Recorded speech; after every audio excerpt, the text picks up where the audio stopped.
मुख्यमंत्री योगी आदित्यनाथ की महाकुंभ 2025 प्रयागराज में आए श्रद्धालुओं से की अपील। की भारी भीड़ है, लगभग 8 से 10 करोड़ श्रद्धालु इस समय प्रयागराज के अंदर मौजूद है। कल भी 5.5 करोड़ श्रद्धालु जनों ने महाकुंभ का स्नान किया था। ये जो भारी दबाव श्रद्धालु जनों के कारण और श्रद्धालुओं के संगम नोच पर जाने के कारण वहां पर एक बना हुआ है, लेकिन पूरा प्रशासन मौके पे वहां मौजूद है।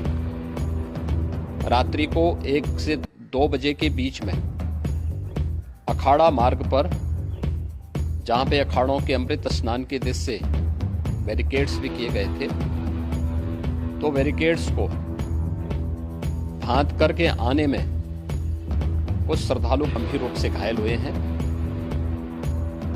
उन्हें तत्काल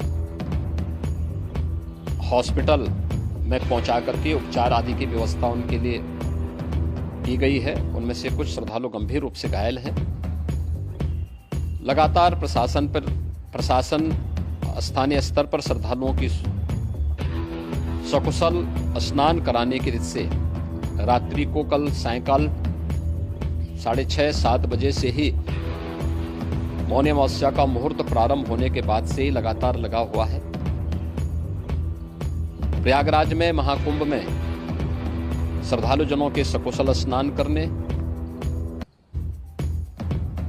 अमृत स्नान के लिए देश भर से आए हुए श्रद्धालु जनों की व्यवस्था के लिए, उनके कुशल क्षेम के लिए आदरणीय प्रधानमंत्री जी का प्रातःकाल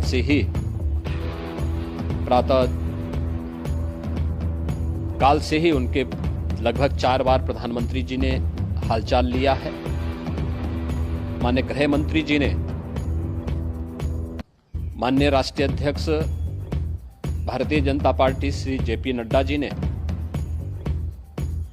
माननीय गृह मंत्री श्री अमित शाह जी ने भी, और प्रदेश की माननीय राज्यपाल श्रीमती आनंदीबेन पटेल जी ने भी लगातार जानकारी लेकर के सभी के कुशल क्षेम और सकुशल स्नान कराने के बारे में निरंतर रिपोर्ट ले रहे हैं।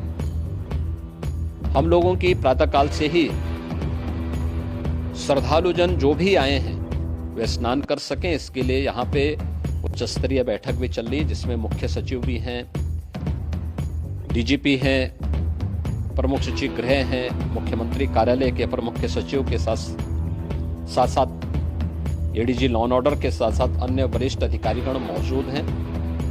प्रयागराज में हालात वर्तमान में नियंत्रण में हैं, लेकिन भीड़ का दबाव बहुत बना हुआ है। अखाड़ा परिषद से जुड़े हुए पदाधिकारियों के साथ मैंने स्वयं भी बातचीत की है। आचार्य महामंडलेश्वरों से भी, पूज्य संतों के साथ भी मेरी बातचीत हुई है, और पूज्य संतों ने बड़ी ही विनम्रता के साथ इस बात को कहा है कि नहीं, श्रद्धालु जन पहले स्नान करेंगे और फिर जब उनका दबाव कुछ कम होगा और वे सकुशल वहां से निकल जाएंगे, तब हम लोग स्नान करने के लिए संगम की तरफ जाएंगे। अभी पहले श्रद्धालु जनों को, चूंकि देश भर से आए हैं, तो इसके लिए उन्हें सभी अखाड़े इसके लिए सहमत हैं और सभी लोग इस व्यवस्था के साथ जुड़े हुए हैं। लगातार इस दिशा में हम लोगों का प्रयास है कि जो अब तक प्रातःकाल से ही आपने देखा होगा, कल मैंने बताया कि कल लगभग 5.5 करोड़ श्रद्धालु कल महाकुंभ का स्नान किए हैं, और आज प्रातःकाल तक लगभग 8:30 बजे तक 3 करोड़ से अधिक श्रद्धालु स्नान कर चुके हैं, और ये लगातार जारी है। लेकिन संगम नोच पर, अखाड़ा मार्ग पर, नागवासुकी मार्ग पर लगातार दबाव बना हुआ है, और वहां पर श्रद्धालु जनों की सुविधा के लिए भी हर प्रकार की वहां पर प्रशासन पूरी मुस्तैदी के साथ लगा हुआ है। और इसीलिए मेरी अपील है पूरे प्रदेशवासियों से, पूरे देशवासियों से और सभी श्रद्धालुओं से भी सभी पूज्य संतों से भी कि अफवाह पर कोई ध्यान न दे, संयम से काम ले। ये सब आयोजन सभी लोगों का है। प्रशासन उनकी सेवा के लिए पूरी तत्परता के साथ लगा हुआ है।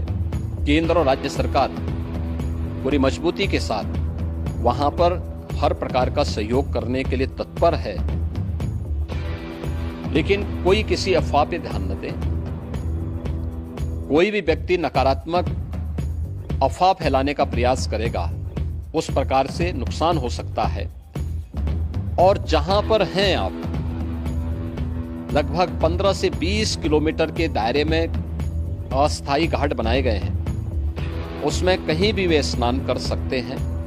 आवश्यक नहीं कि संगम नोच की तरफ ही आए, क्योंकि भीड़ देखते हुए, खासतौर पर जो बुजुर्ग हैं, बच्चे हैं, श्वास के रोगी हैं, उनको लंबी दूरी तय नहीं करनी चाहिए। और जहां पर है वहीं पर आराम से पहले स्थिर होकर के कार्य करें, वहां पर रह करके। और जो नजदीक के घाट हैं, उसी नजदीक के घाट में स्नान करेंगे। सब गंगा जी के ही घाट हैं और गंगा जी के इस घाट में वही पुण्य प्राप्त होगा। ये मौनी अमावस्या है। मौनी अमावस्या में स्नान का महत्व है। संगम में स्नान का दबाव बहुत ज्यादा है, इसलिए सभी लोग अगर वहां पे इसमें अपना सहयोग करेंगे तो सकुशल हम सभी श्रद्धालु जनों को वहां पर स्नान करने में सफल होंगे। और फिर इसके उपरांत अमृत स्नान के लिए पूज्य संतों से भी